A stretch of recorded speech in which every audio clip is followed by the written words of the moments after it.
नमस्कार, जय हिंद, वंदे मातरम दोस्तों। स्वागत है आप सभी का हमारे यूट्यूब चैनल स्टडी पॉइंट्स में।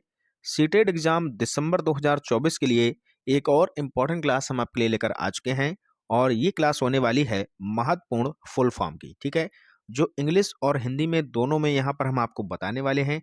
जैसे कि परख का फुल फॉर्म आपसे पूछा जाता है, निपुण हो गया, दीक्षा हो गया, ADHD, LAD। तो जितने भी फुल फॉर्म आपके लिए इम्पॉर्टेंट है एग्जाम की दृष्टि से, तो उनको यहाँ पर हम देखने वाले हैं। वीडियो को सबसे पहले आप लोग कर दीजिएगा लाइक और शेयर। चैनल से पहली बार जुड़े हैं तो चैनल को सब्सक्राइब कर लीजिएगा, बेल आइकॉन को प्रेस कर लीजिएगा, जिससे कि आने वाली वीडियो का नोटिफिकेशन आपको समय से मिल सके। तो चलिए शुरू करते हैं आज का इम्पोर्टेंट लेक्चर। तो सबसे पहला जो हमारा यहाँ पर फुल फॉर्म है वो है परख का। ठीक है, और परख के बारे में हमने आपको पूरा एक लेक्चर प्रोवाइड करा दिया है। जिन्होंने नहीं देखा है तो जाकर आप लोग देख सकते हैं। इसी तरीके से निपुण का भी लेक्चर हमने आपको कंप्लीट करा दिया है। डिस्क्रिप्शन बॉक्स में इन दोनों के लिंक हम आपको प्रोवाइड करा देंगे, वहां से जाकर आप लोग इसको कंप्लीट देख पाएंगे। ठीक है, तो देखिएगा परख का फुल फॉर्म क्या होता है। Performance assessment, review and analysis of knowledge for holistic development. Hindi में क्या कहते हैं? प्रदर्शन मूल्यांकन, समीक्षा और समग्र विकास के लिए ज्ञान का विश्लेषण। ठीक है, क्लियर। इसी तरीके से निपुण का फुल फॉर्म काफ़ी इंपॉर्टेंट है आपके लिए। निपुण का फुल फॉर्म होगा आपका national initiative for proficiency in reading with understanding and numeracy. संख्यात्मक ज्ञान के साथ पठन में निपुणता के लिए राष्ट्रीय पहल। क्लियर है। आगे देखिएगा अगला, दीक्षा का फुल फॉर्म देखिएगा digital infrastructure for knowledge sharing, यानी कि ज्ञान साझा करने के लिए डिजिटल बुनियादी ढांचा। ठीक है, अगला देखिएगा ADHD का full form attention deficit hyper activity disorder, जिसको हम क्या कहेंगे भैया? यहाँ पर देखिएगा ADHD ये हो गया क्लियर। हमें क्या यहाँ पर लिखा है? इसे हम ध्यान की कमी और अत्यधिक सक्रियता की बीमारी कहते हैं। यह एक मानसिक बीमारी है। कौन सी भैया? ADHD। तो पूछा जाएगा ऑप्शन में, अगर आपसे पूछा गया कि इनमें से कौन सी एक जो है ध्यान की कमी वाली बीमारी है या फिर अत्यधिक सक्रियता की बीमारी किसे कहते हैं, तो ये आएगी एक मानसिक बीमारी की अंतर्गत और इसका नाम होगा ADHD। क्लियर है। आगे चलिएगा, अगला देखिएगा LAD, लैंग्वेज एक्विजिशन डिवाइस, भाषा अधिग्रहण यंत्र। क्लियर है, बहुत ही सिंपल है।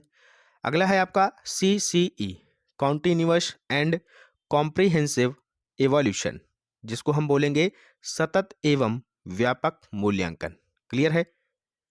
नेक्स्ट देखिएगा अगला EECE, यहाँ पर ये गलत लिखा है, ये आपका होगा ECCE।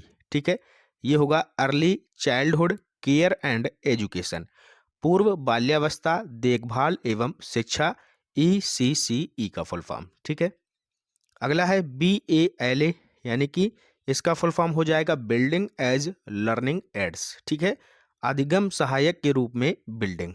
क्लियर है, ये ज़्यादा आपके लिए इंपॉर्टेंट नहीं है, जो होगा हम आपको बता देंगे।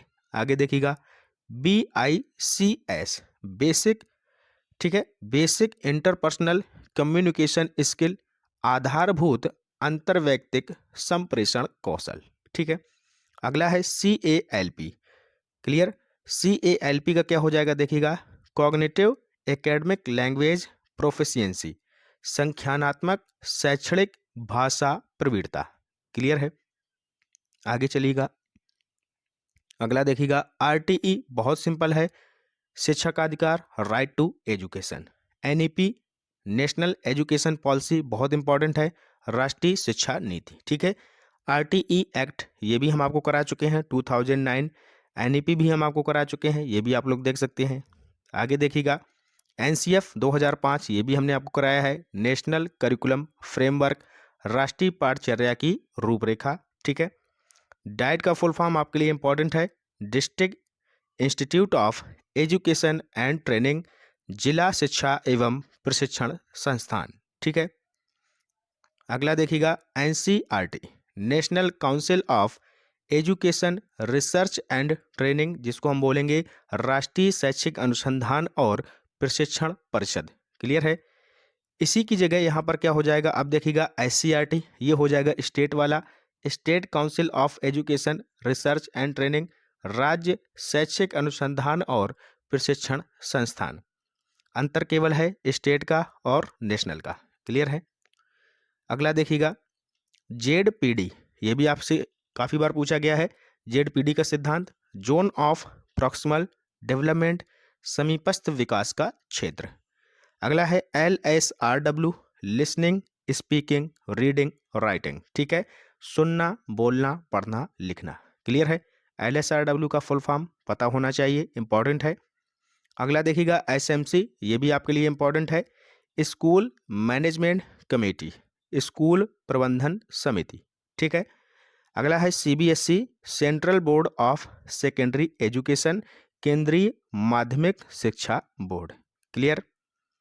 नेक्स्ट देखिएगा TLM, टीचिंग लर्निंग मटेरियल, शिक्षण सहायक सामग्री, ये भी आपके लिए इंपॉर्टेंट है। अगला है IDEA, ठीक है, क्या है, individuals with disabilities education act, दिव्यांग व्यक्ति शिक्षा अधिनियम। क्लियर। नेक्स्ट देखिएगा EMRS, जिसका फुल फॉर्म हो जाएगा Eklavya model residential school, Eklavya model आवासीय विद्यालय। ठीक है। SSA, सर्व शिक्षा अभियान, ये आपके लिए इंपॉर्टेंट है। ठीक है, तो ये सारे यहाँ पर होते हैं कंप्लीट इसी के साथ। तो वीडियो आपको कैसा लगा जरूर हमें कमेंट बॉक्स में बताइएगा, और मिलते हैं नेक्स्ट लेक्चर के साथ। तब तक के लिए पढ़ते रहिए और आगे बढ़ते रहिए। जय हिंद, जय भारत।